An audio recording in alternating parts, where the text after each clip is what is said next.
down with OTC?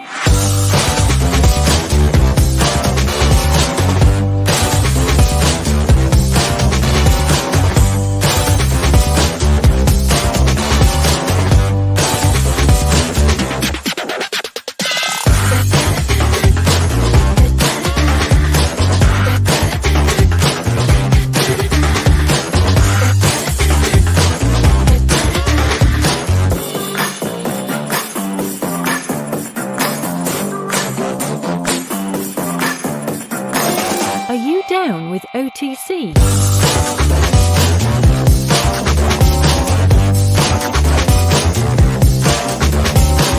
OTC. Are you down with OTC?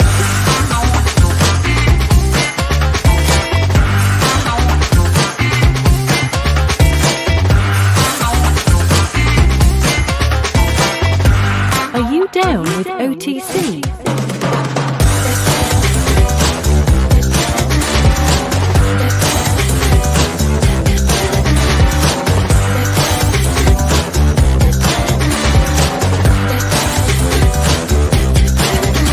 OTC.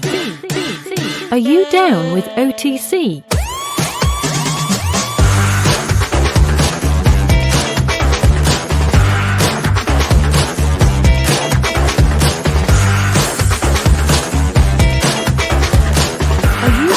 Down with OTC.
Down with OTC.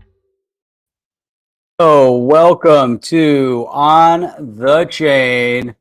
This is Jeff here with co-host Chip. Here he is over here. Tonight we're going to talk a little bit about the XRP because XRP is going huge. I think it's going way to the moon. I don't know where it's going, but it's huge, huge. It's something that people have been waiting for 3 years. We haven't seen this since 2018. So, man, there's a lot of hype, a lot of FOMO, even a little bit of FUD. But even more than that, that Ripple case that's going on, man, some big news has been dropping on that too. So we're going to talk about all that and a lot more. A lot more. How about if we kick this thing off? Let's jump in head first into the shallow end, Jeff. Let's do it. Right into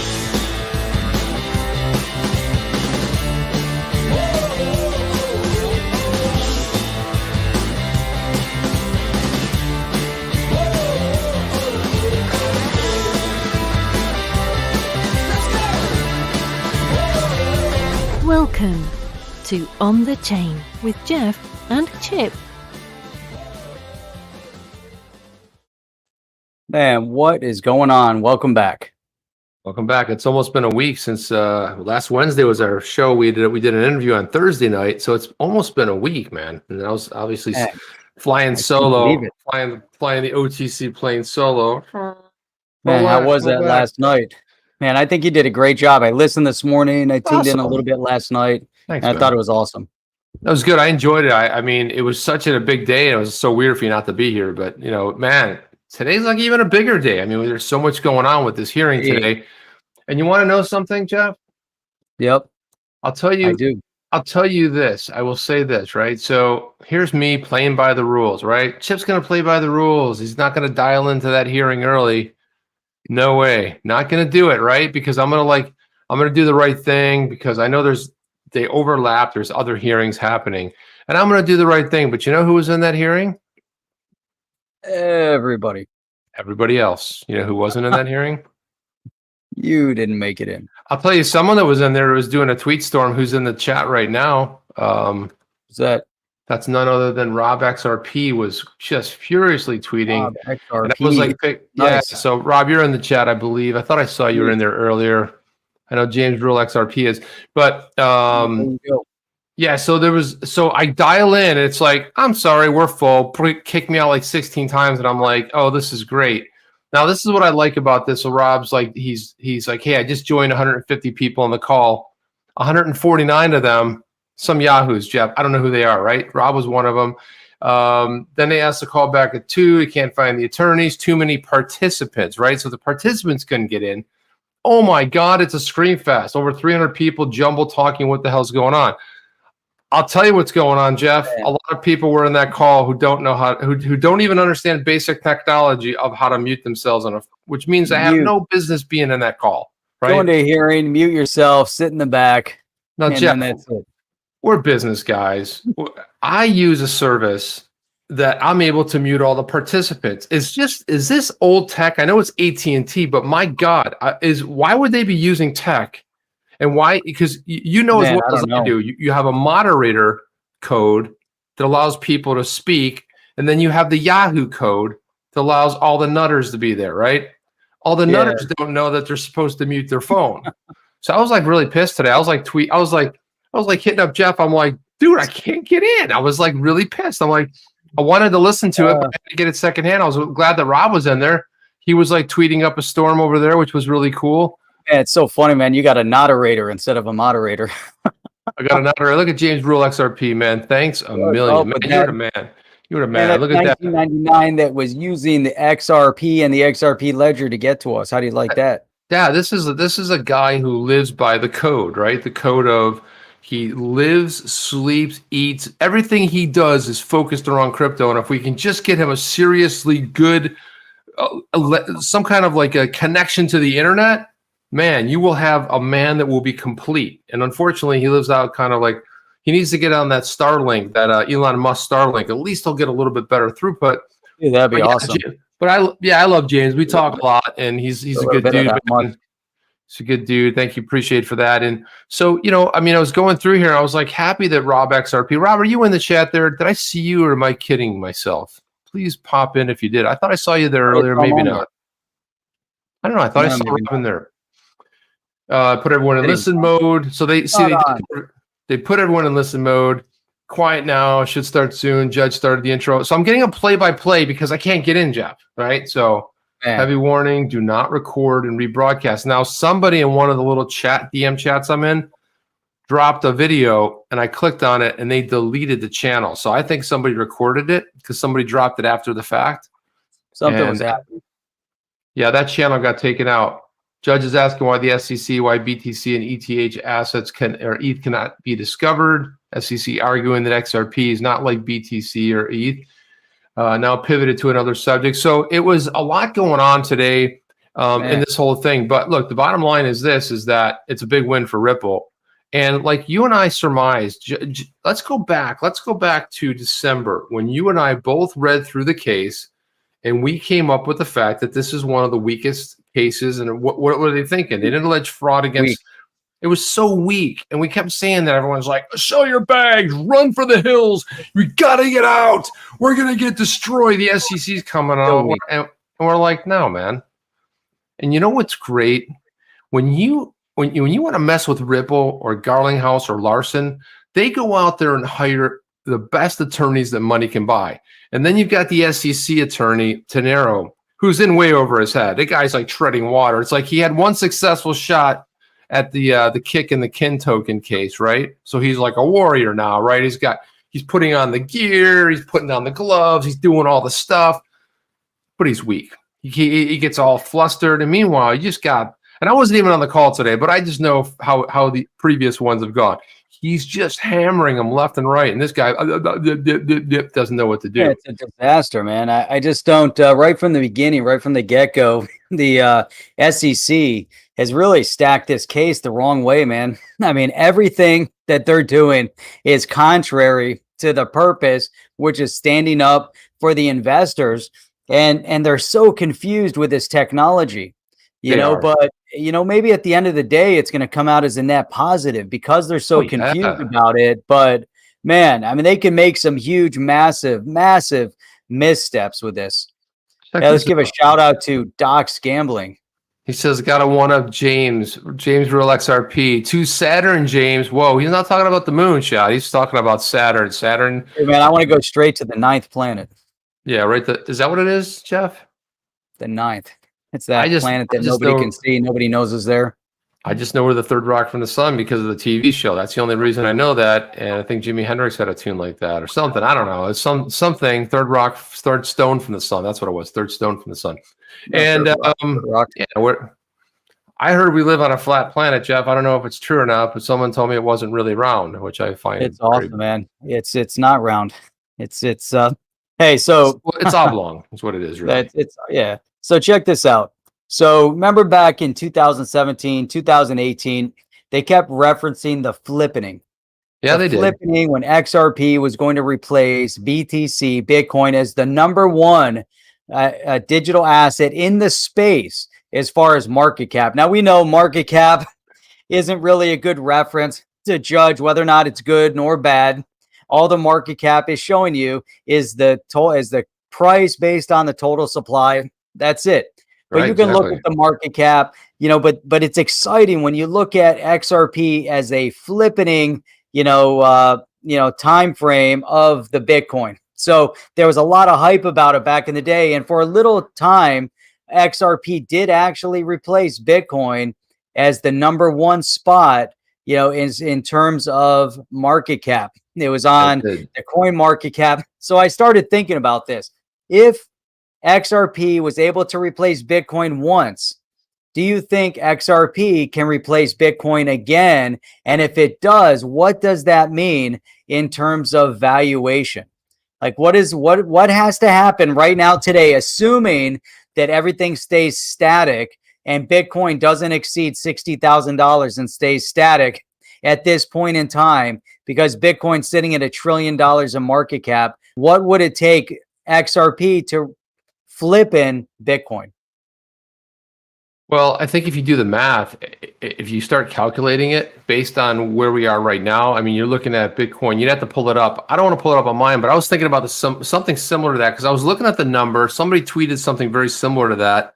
I started looking at it thinking, okay, but it's amazing how fast XRP went from 7 down up to 4, right? And then they've got this other. So yeah, you're right. I mean, you look at the supply, you look at how many are actually out there for Bitcoin. It's not going to take as much as people think to be able to do that flip. I ran the numbers. And you're keeping us in suspense here. What? Yeah, that's how we do it. That's how we do it. Guess at it. Is it 20? Is it $20 XRP? It's in that spot. But so right now, XRP is sitting in the number 4 spot. Right. What is it going to take for XRP if everything stays static? And with BNB sitting in that $300, almost $400, it's like $383 earlier, could be in that $400 price range. So for XRP to surpass BNB as far as market cap, it's going to take $1.50. So you put XRP in that $1.50 spot, and it's ahead of BNB. But who thought BNB would be almost at $400? I always thought it was maybe a $30, $40, $50, just based on its history. Who thought it would be almost $400? Not me. I'm going to be real honest with that. I really didn't think, but I was like, I actually thought about it at the time when I was on buying. I thought, you know what? Maybe I'll just pick some up because it'll save me on fees. Like that was its use case, right? It was like you could save on fees. They charge you less fees if you went ahead and use their native token.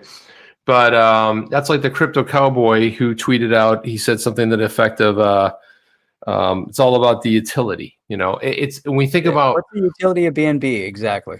I don't know what the utility is of it. It's again, you save money on your. I guess I don't know. There might be something else. I saw this tweet by Deaton here. He said, because he tweeted this out. The most important decision that a prosecutor makes at the very beginning when he decides who to charge and what to charge. This was Mickey B. Fresh showed us the video of Clayton favoring going after the individual executives and not the company. That was the one where we played that last week. I think we tried to play it, but it wouldn't. I think we had John on. We couldn't do it. He says, I said that charging Garlinghouse and Larson would prove to be a mistake if there's no fraud. There's no fraud. And that was a bullying tactic. Remember what I said about how you deal with the bully? You punch him in the face. The SEC got punched in the face. And I actually think they got throat punched, which is one better. And I tweeted a picture of that, like getting throat punched. And I actually think that that's exactly what happened to them, because today they were granted the motion to go ahead and get discovery, meaning they can start, that SEC now has to provide how they arrived at the communication regarding Bitcoin and Ether, and saying it wasn't a security. Now, one thing they did say that they wouldn't allow, that Judge Knepper said that she wouldn't allow, was internal communications, right? But they did here's another one here. I wanted to see this one, but they did allow here it is right here. I'm going to throw this up here. Ripple identified 19 custodians, SEC past or present employees that Ripple wants the SEC to search emails, whatever. Ripple included Hester Pierce, Jay Clayton, Eli Roisman, Berger, William Hinman, etc. on the list. The SEC objected to Clayton, Hinman, Eli, Hester, etc. Ripple won. Now, that is big for a lot of reasons. Now, it's very telling, Jeff. Why would they? I understand they're more high profile. You probably have, like, when you're talking about custodians, you're talking about any employees. But the more, Elad Roisman was the acting chair for a little bit there. You had Berger, you had Bill Hinman. Bill Hinman's the one that actually spoke it into existence. The fact that BTC and ETH were not. But Hester Pierce and Jay Clayton, this is remarkable, man. It's a remarkable win. It's like, it just goes to show you, if you go ahead and take somebody, you got a strong case, go ahead, take your case, and let's see what you got on the merits of the case. And what we're finding out here is it's thin, Jeff. And now Ripple just won discovery, and it'll be interesting what they can actually take, what will actually show up. Now, I don't know. No, that's a good point. Now, do you know anything? Have you heard anything about, I know they filed some FOIA requests, Freedom of Information Act, regarding some other material as well. And supposedly, I know we reviewed it one night, that you're supposed to be able to expedite that you don't want that lagging behind, because, the government slow walks it. They could get it by 2030. It's like, oh, here's that paper you were looking for. Like, you know what I mean? It'd be like, and that's a reality. And that's exactly what could happen. But they're supposed to expedite it with somebody from the court. They're supposed to be able to get but I haven't heard one word about that at all, which I find to be pretty odd, in fact. No, and so you know what I'm taking out of all of this, and that's kind of what I was going at earlier. But yeah, and that's the title of our video, which is the SEC case against Ripple is really not having the impact on the price of Ripple that it should have if the SEC is going to win their case, based on the fact that Ripple is tied to the valuation and the valuation of XRP, and the fact that the SEC has made claims that the XRP and the XRP ledger has no use case. So now they're kind of tied up in this nonsense. Yep. And we're seeing XRP now surpassing $1. Had the SEC not filed the case back in December, there's a good chance XRP already would have been past $1. But the fact they filed the case wasn't, and the fact that the price reacted, or the market reacted to it, wasn't because it was tied to Ripple. It was tied to the fact that the SEC was potentially going to levy huge punitive damages against Ripple and the XRP community by potentially devastating the XRP digital asset. That's what was running through people's minds. It wasn't so much, is XRP or is Ripple making money or not?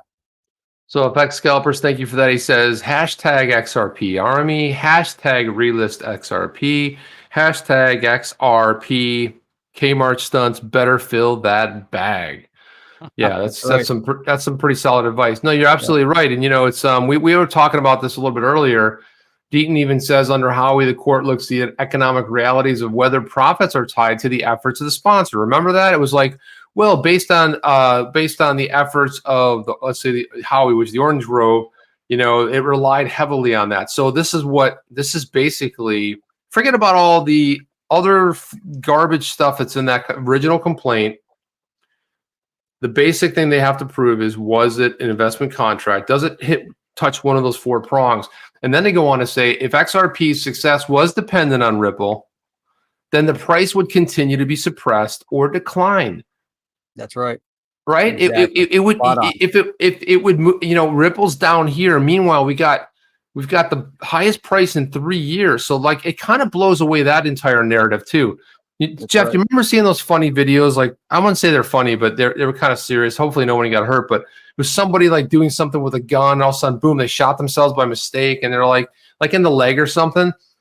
This is the SEC. They're like, it's like a clown show, like self-inflicted wounds, you know, nonstop. Like, hey, they're twirling and they shoot themselves in the foot and they're like, ah. I mean, right. they came at it heavy. There he is, Rob XRP. There he is. Boom. Rob, I don't know if you just saw that, but I was just showcasing your tweet storm that you had earlier today.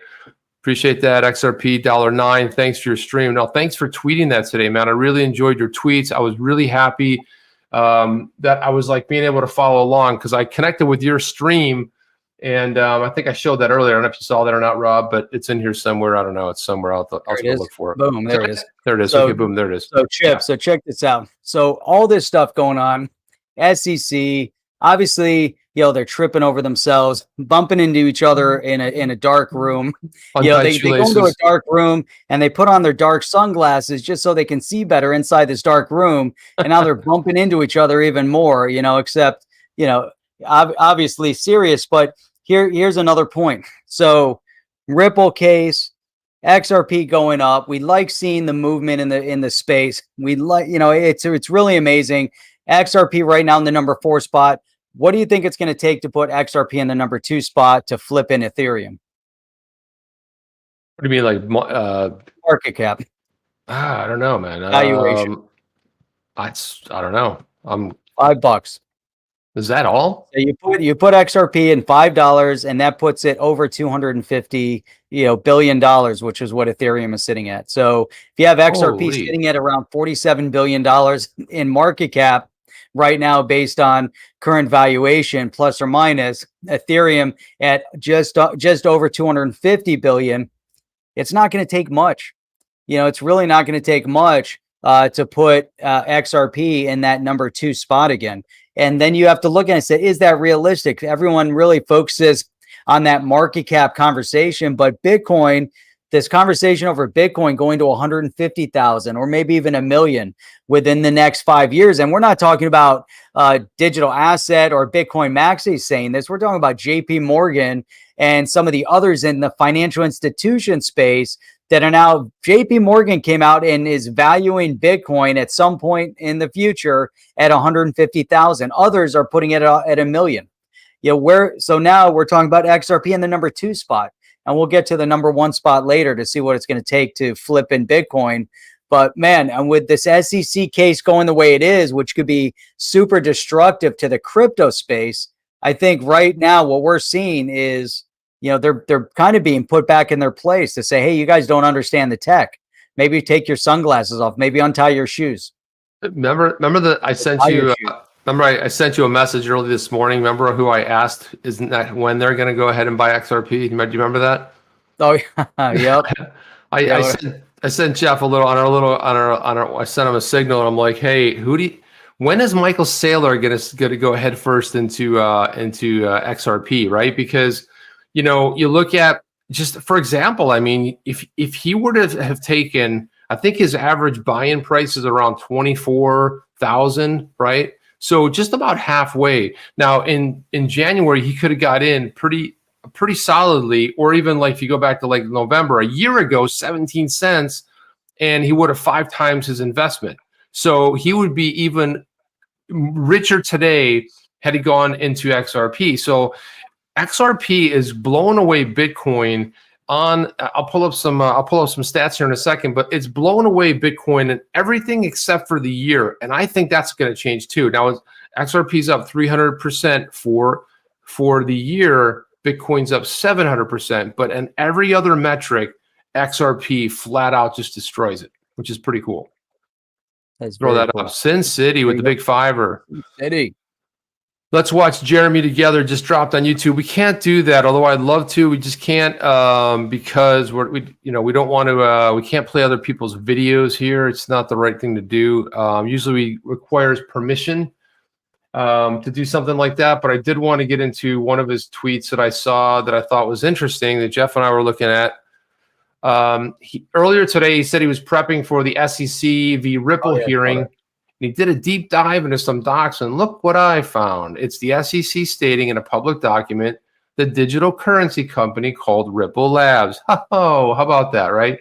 He said it was at the top page of top 3, but he was actually meant at the top of page 2. Apparently, the SEC agreed with FinCEN, at least back in 2016. The SEC must now explain to the court how a digital currency transformed into a digital security. This explanation is part of the batch of documents the parties will be fighting over today. Happy Tuesday. And then, this Credible Monk said, hey, no, it's actually here. Let me click on this here. Holy cow. Oh, my goodness. There we go. There it is. Can we get it? Let me see. There we go. So right here, it says on page 2, business currently serves the advisor for a digital currency company called Ripple Labs, Inc. Found in numerous private, whoever they were bringing this against. I don't know who this was. Currency. What's that? Yeah, no, just. There it is right there, digital currency, right? Digital currency. So there's the SEC calling it a digital currency. So I thought that was a pretty nice find by, Mr. Hogan there. That was a pretty good one. And there's going to probably be a lot of this stuff. Now, the stuff that Deaton uncovered.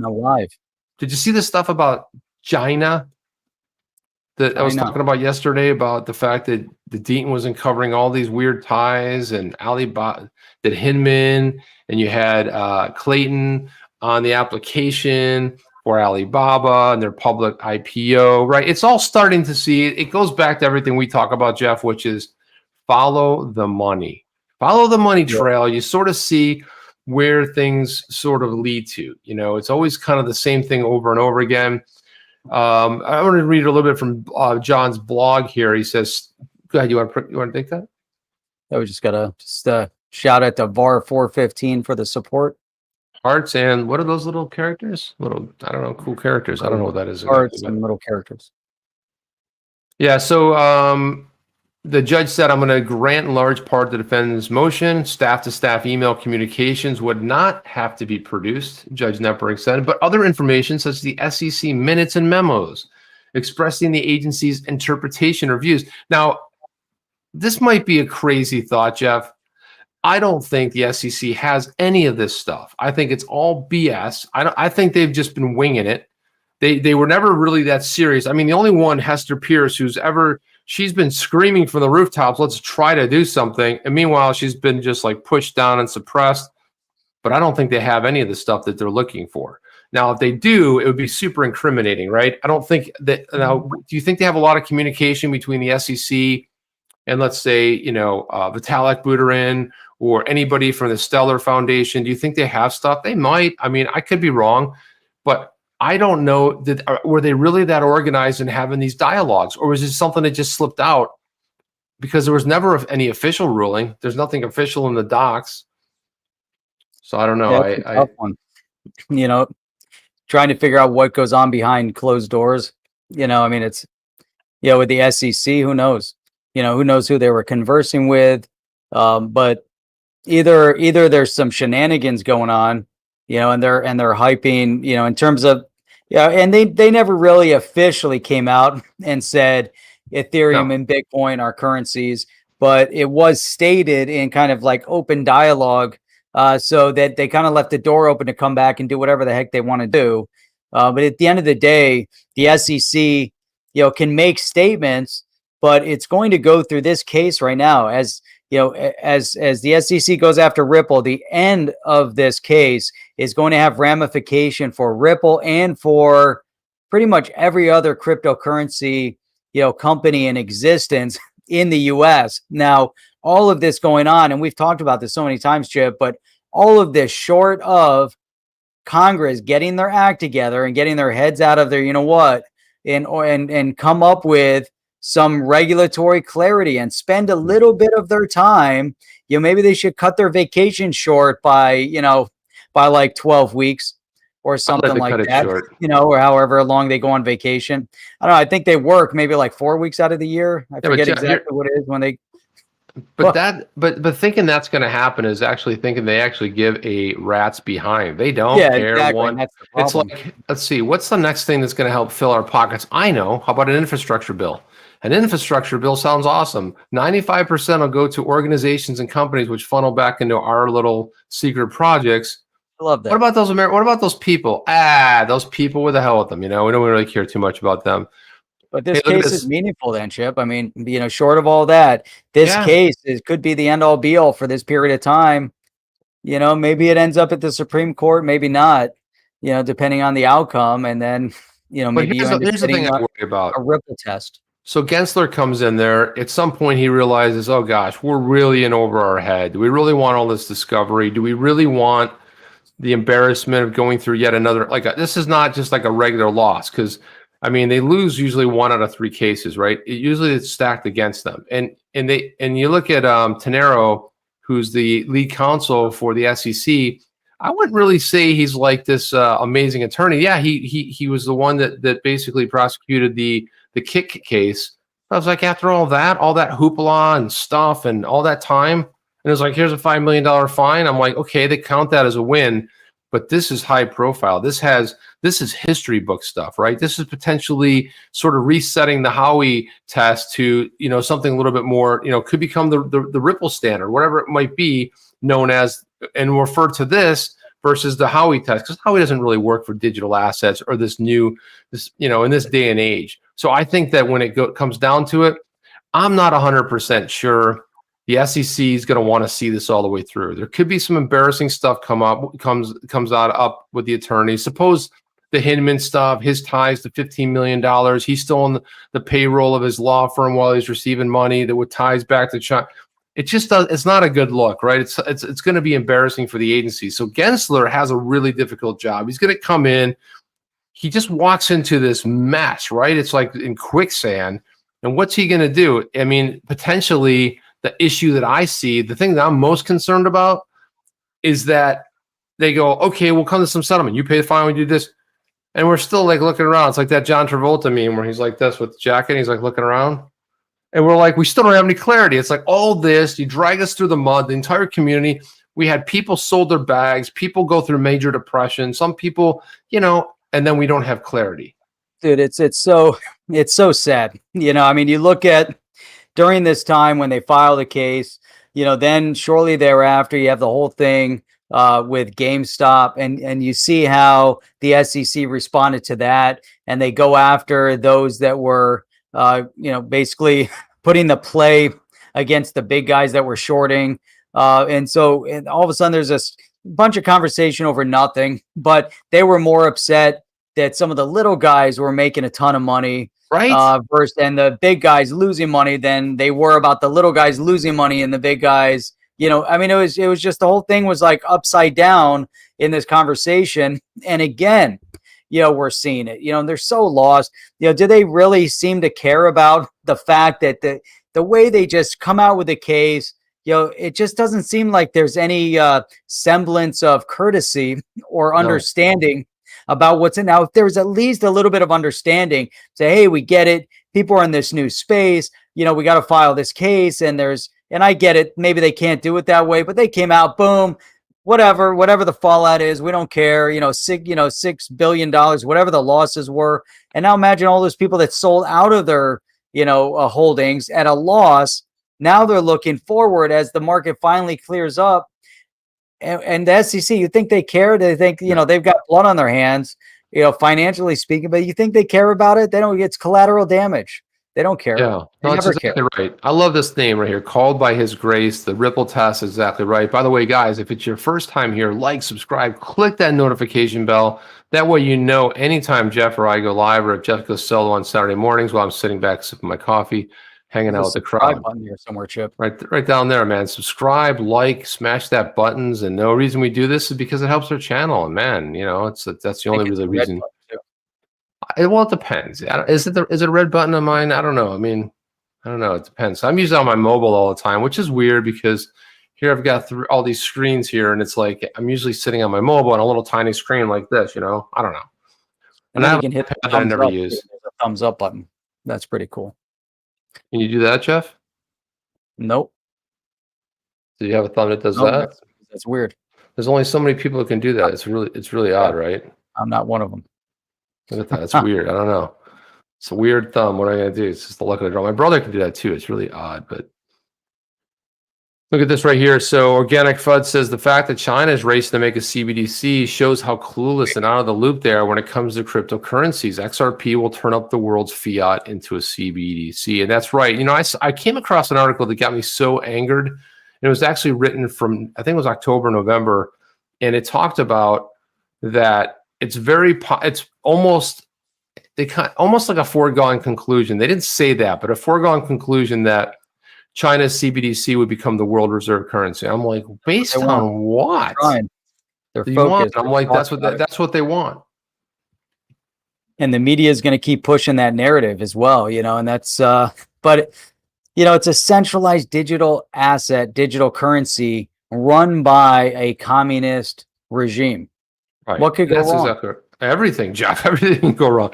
Well, this is the thing. This is the thing. I think people miss it. It's like, look, the people. It's always never really the people of the country. It's the government that corrupts everything, right? It's the actual government. The people are cool, but they have to live under this repressive sort of regime. It's the CCP. It's all this other stuff that they have to deal with. The people themselves, man, amazing people. It's just like, this is the problem with this is like, and yeah, of course. I mean, if you want to control, you'll have everybody using this digital yuan. You know what I'm saying? Yuan.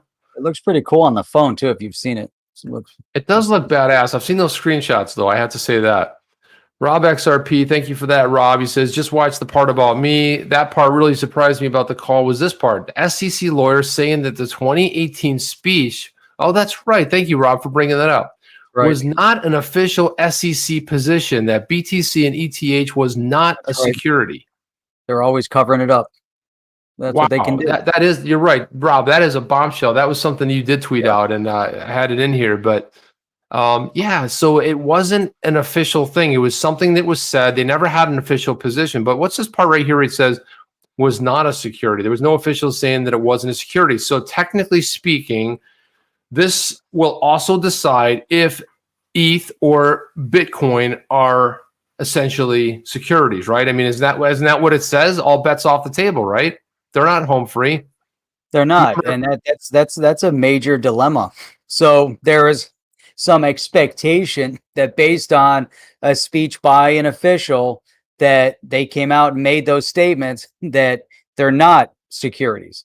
So then everyone will then insinuate that being that it was an individual from the SEC in official capacity giving a speech, but that's why the SEC also distanced themselves from Hester Pierce coming out and making statements when she went around. So they said, no, she's right. One of the commissioners of the SEC, but she's speaking on her own behalf. Jeff, I forgot all about that. She was speaking on a personal level in an official capacity, showing up as Hester Pierce, commissioner, but she was commenting on a personal level. Yeah, thank you for bringing that up. And that's a bizarre, that you could explain away anything at that point. So then at what point then does the SEC have something official? How do they make an official statement? They can document it, but then they can say, well, no, we documented it as such because of something else. That's why you either need an act of Congress or you need a court ruling. It can't just be, and again, I think one of our confusions is that we look at the SEC, but the SEC doesn't draft law. The SEC rules and makes their rules based on existing law. So if we don't have existing law on the books, then how in the world, do we have, do you have that outcome? I mean, it's confusing. It's crazy. Hey, by the way, Jeff, does Clown College teach law? Because I think we found some of their alumni. Yes. That's what Dragon2 says. By the way, what's really funny? Does. So this is really funny. My daughter went to, well, she's back at Florida State University. And the first time I went up there, she said, they have a clown school here. I was like, what? She goes, yeah. they actually have a circus here. I was like, come on. And then like we drove around the campus, and there it was, the big circus tent. And apparently that was like one of the things they taught. Like, so they actually really had a clown school, teach you how to be a clown, teach you how to be in a circus. And I was like, yeah, I don't know. That seemed a little bit odd, but it was there. What's going on, Dakota Shipley? What's going on? Good. It's good that you're catching us live, man. You're always doing a great job of leaving us really good comments. Always appreciate the comments. Look at this right here. Reg Mabry says, I'm kind of hoping Gensler does not get confirmed.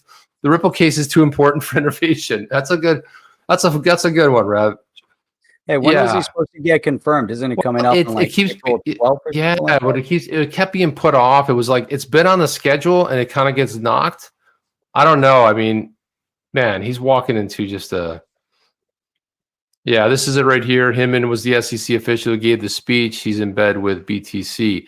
Well, did I also see something, and maybe somebody can confirm this in the chat, but did I also hear something about the fact that they also were either going to subpoena or they were requesting Clayton's any sort of emails that he had or communication at his new gig about BTC and ETH as well? Did I hear something about that? Was it because you consume so much information during a day, and I don't know, Rob XRP, I don't know if you remember it or not from today, but I thought that was, because you don't know what's real and what's not. People are tweeting everything and you're consuming it and reading it.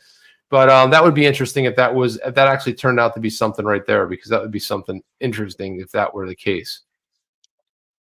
Yeah. So it's going to be interesting. Ani here says, where'd it go? Gensler strikes me as a yes man, just a cog in the machine. And that's tough to interpret, because here's the guy everyone's pushing and promoting, that here he is lecturing at MIT, all fired up about the digital asset. And then when he gets into his position, he's at the CFTC, then he was, a private individual. Now he's going back into the SEC. Is he going to go in there with personal opinion like Hester Pierce? And then is he going to be silenced because he is just another cog in the machine of, the political entity, and he's just fulfilling a role? So does he have to then put his personal feelings aside? And at what point does that personal opinion actually interject into what he is supposed to be doing at the SEC?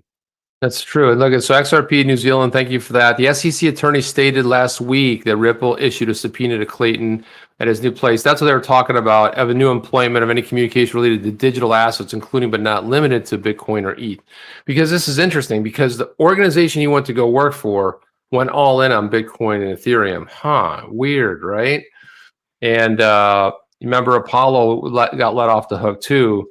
Their name floated around a little bit, and then all of a sudden they sort of like, no, let's not get into that. So that's what I'm saying. There's too many things going on. The SEC is in absolute turmoil. I don't admire Gensler or anybody else that'd have to walk into that mess. At least Gensler does have a great understanding of the space. I mean, he was a professor teaching. He is a former CFTC chair. So he does, was it CFTC or FinCEN? Which one was he? I thought CFTC, I believe. Yeah, CFTC. So, he's not somebody who isn't qualified for the position. The thing is that you had someone like Clayton who just always came off to me as smug. He always came off as talking down to people. He as an elite, like he was better than everybody. Even in a friendly interview, like, well, so what do you think about the? He was always like this curmudgeon guy on all these interviews and saying, well, they don't like. Well, there's. He was on that one board, the one that Mickey B. Fresh shared, where he was talking about someone had asked him a question saying, well, companies are leaving the U.S. There's no regulatory clarity. He goes, well, if they don't like it here, we got the most amazing system in the entire world. They don't like it, they can go. What?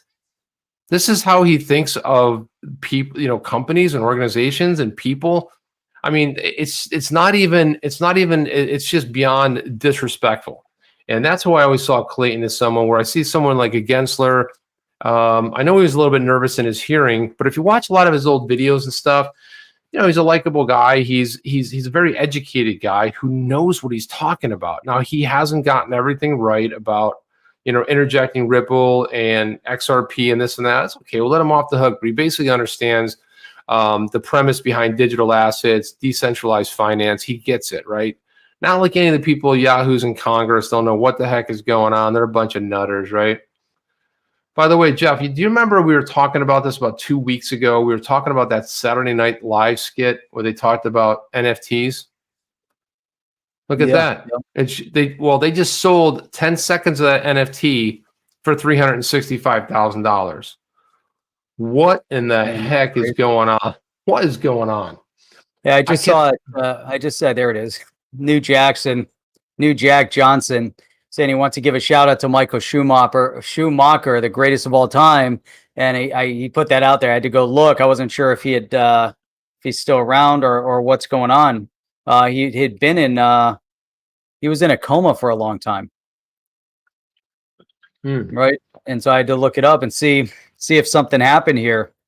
But it looks like I'm assuming, I don't know. I was just going through that, F1 driver. Yeah, I remember. Yeah, I don't know. I do recognize the name there because I used to have a colleague who was big time in F1, and I would always do this when we talk about it. Ferrari team Scuderia. Yeah, I mean, it's just F1 it just wasn't my sport.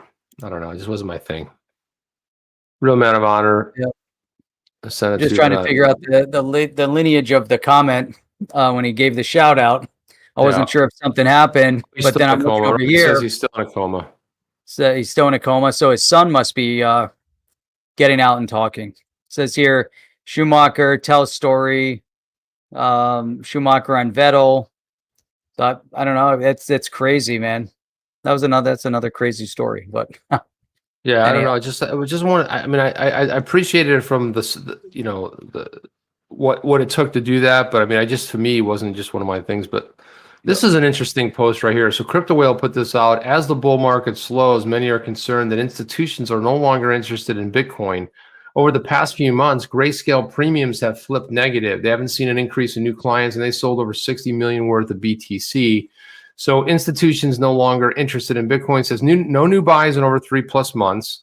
Grayscale premiums, obviously, they're flipping negative, and Grayscale only sold 60 million. Now, I don't know if this is necessarily an indicator, but I don't know if you can derive a whole lot from that because you're looking at Grayscale, their fund, right? So it's a little bit different than people purchasing Bitcoin versus going into a fund. And, Grayscale's also been expanding their funds too. They've been adding new digital assets as well. But anyway, no matter what, I just kind of thought it was sort of an interesting sort of a take on it. Yeah, that definitely looks at it different. But then you've got, JP Morgan coming out relatively strong, in relation to Bitcoin. But you brought up the comment. That's what you were talking about earlier, with Saylor from MicroStrategy. At what point does he move beyond Bitcoin? And your comment was, when does he start buying XRP? Right. At what point? And what we've seen with him, look at 10 years, 11 years, Bitcoin has its ups and downs. And now all of a sudden, why now? Why is it in this moment in time? Why are we starting to see financial institutions jumping into Bitcoin? Why do they sit on and we're talking about guys with billions of dollars sitting on the sidelines for them to put in hundreds of millions. Hey, you know what? I'm waiting. I'm making my money over here. But once they're ready to go, they don't care if it's $100. They don't care if it's 10,000. They don't care if it's 20,000 or 50,000. They're going, because they have an expectation of it going much, much higher. But why now? Why is Michael Saylor in? Why is Elon Musk in? Why is JP Morgan shouting it out? And is it only going to be Bitcoin, or are they looking at the space in its entirety? That's and when is XRP going to be primed? When are some of the other assets going to be primed? Who is it? Mark Cuban is shouting stuff out, and the other guy from the Shark Tank, he's talking about 3% of his portfolio going into Bitcoin and other assets. Larry, Mr. Wonderful is talking about, but he only wants it mined if it's a green mine. Oh, good luck. Good luck on that, Mr. Wonderful. It's like, the Bitcoin you bought from this exchange, it's green. Oh, is it? It's like, who knows? Anyway, I wanted to say thank you very much. Shout out to Called by His Grades, which I think is an awesome YouTube name for the $9.99. I really appreciate that. No, it's I don't know. I mean, I quite honestly don't know. But what if he put $1 billion and he took $1 billion of that jack, right, and he flipped it into XRP, and then in a matter of a couple of weeks, he turns that into $2 billion. Now that would have set the world on fire. But at some point, you go like $60,000, $1, $60,000, $1. 300%, 700%. But it's just like anything else. You have to put a lot into it. Now it's like, okay, so you buy Bitcoin for $60,000. You have to basically go into 120 to then double your money, right? To 2x your money. Now you 2x your money if you took $60,000 and put it into XRP. You doubled your money, but your chances for more are at least in the short term. Not talking about long term, because long term, I think Bitcoin has a lot of merit. So I think you have to, when you look at it from that perspective, some of the big players, when they have huge amounts of money, they play a different game. The dollar is insignificant to them. A $10,000 investment, $50,000, $60,000 investment to us is what we're gonna, it's like $100 or a $100 investment, $200 investment, $500 investment. You're looking at it starts getting a little bit more costly, but that's what they're thinking. They're in a different sphere. They don't think the same.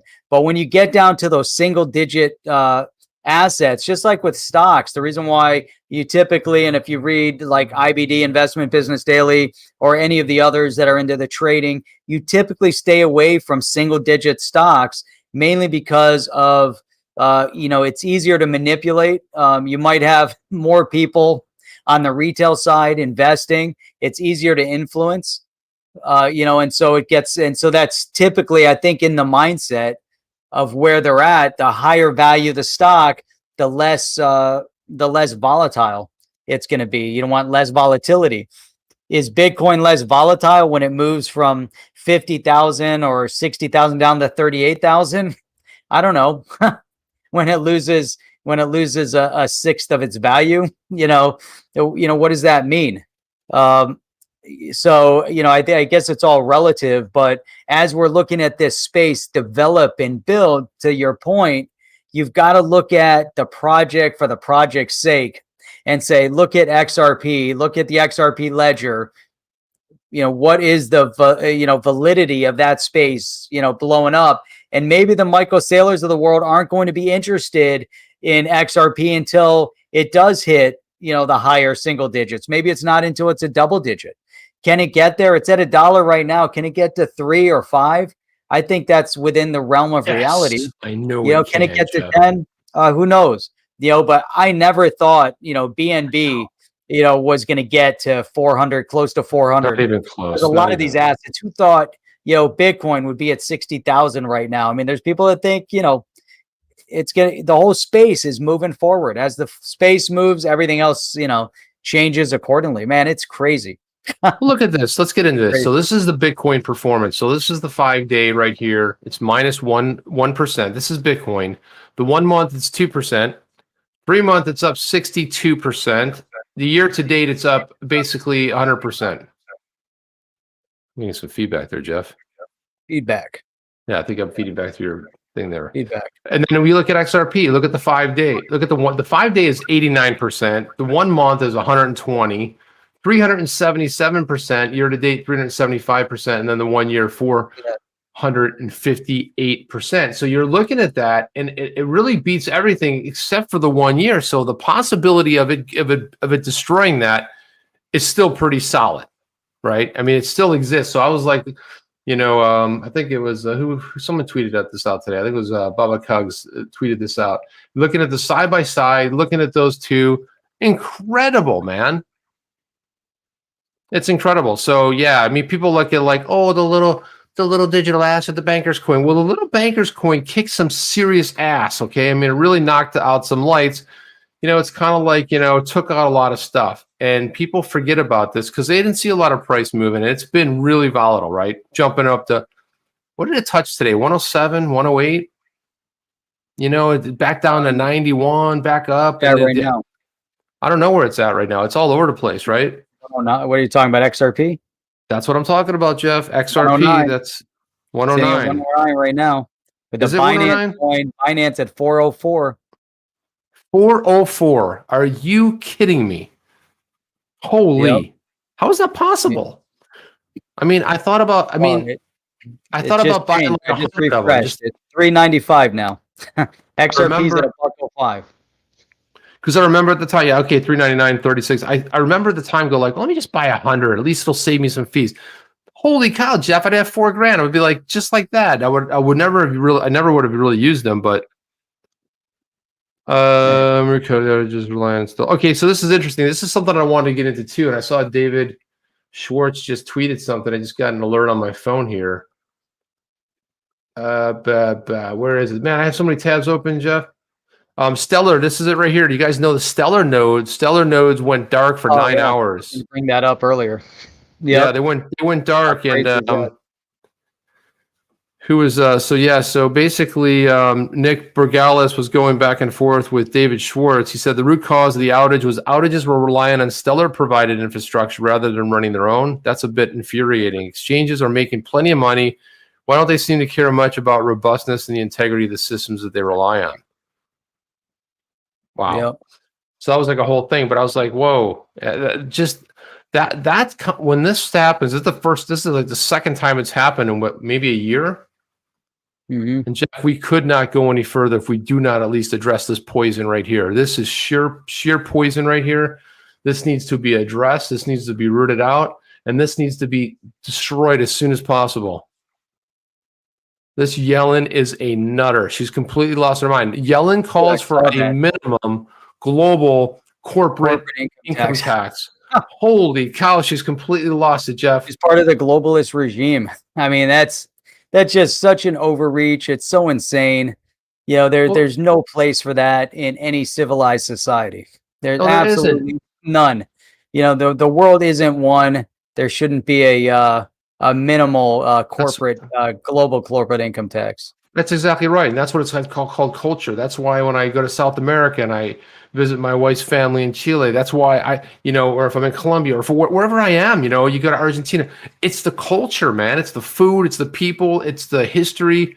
Oh, let's all become one. No, I don't want to do that. So she's like citing a 30-year race to the bottom, which countries have slashed corporate tax rates in an effort to attract multinational businesses. Good for them. That's a prerogative. Exactly. Not only that, but we don't want to attract any more businesses. Well, what do you want to do? That's what, like when the president came out and said we should if we raise our taxes higher than China, then we'll be winning. I'm like, no, they just put back to China. That's all. Nobody wants to pay more taxes. They've realized that their only solution for their domestic policy is to increase taxes. When they know when they increase taxes, especially corporate taxes, the issue that they're going to have is going to be insurmountable. And so you're going to see corporations fleeing the U.S. to other countries. You go to Ireland, 15% corporate tax rates. Why not go there? It's their, if Ireland wants 15% corporate tax rates, hey, good for them. That's their prerogative. They're a sovereign nation with sovereign laws and sovereign rules. And if they want to do that, they're going to attract businesses. So be it. That's life. And do you know after France reduces its tax structure, the U.S. will again be right now, without any changes, the highest tax rate in the world. It's like, so at least kind of look at what other countries are doing. You don't want it. And that's where we got a serious ramp in growth, right? So this way here is like, and this is where a lot of you talk about multinationals, but that's why Google has and Apple and Amazon have all this money overseas. They can't bring it back home because the taxes are so extraordinary that it doesn't make sense. So they keep it outside of this country, which could do a lot better, a lot of good in this country, but no, because of this whole tax thing. And now they want to tax it even more. So, I mean, ultimately what it does, it hurts people. It hurts jobs. It hurts a lot of stuff. But anyway, enough of that ranting and raving, guys. But you know what, Chip? Tonight was an awesome stream. I enjoyed it, man. We have 500. A second ago, we had 540 people in the stream listening. And D.I. Hart, his wife, wants the lemon tree, but sorry, we can't part with the lemon tree because it's a fixture of the HODL review and on the chain over here. So it'd be horrible to get rid of our lemon tree, but I appreciate the sentiment. But I just want to give a shout out to everyone here. And if anyone who's new in this chat right now, in the stream, listening, you like what you see, make sure you go down below, hit that subscribe button. It's a red button with white lettering that says subscribe. Hit subscribe, hit the bell notifier. That way you get notified every time we go live. And we go live Sunday through Thursday at 8 p.m. Eastern Standard Time and Saturday mornings at 8 a.m. Eastern Standard Time. We have so much content. We have so much more to go. And tomorrow, Wednesday, is another night. I'm looking forward to it. Yeah, we'll be back at it again. And like, there's always a bunch of things we don't get to, but we'll get to it. It's great stuff. It's an exciting week. Look, if you guys were hodling for the last 3 years, congratulations. Do this, reach over here, give yourself a little pat on the back, because you know what? You beat all the FUD, you beat all the naysayers, all the people that laughed at you and pointed at you and called you names.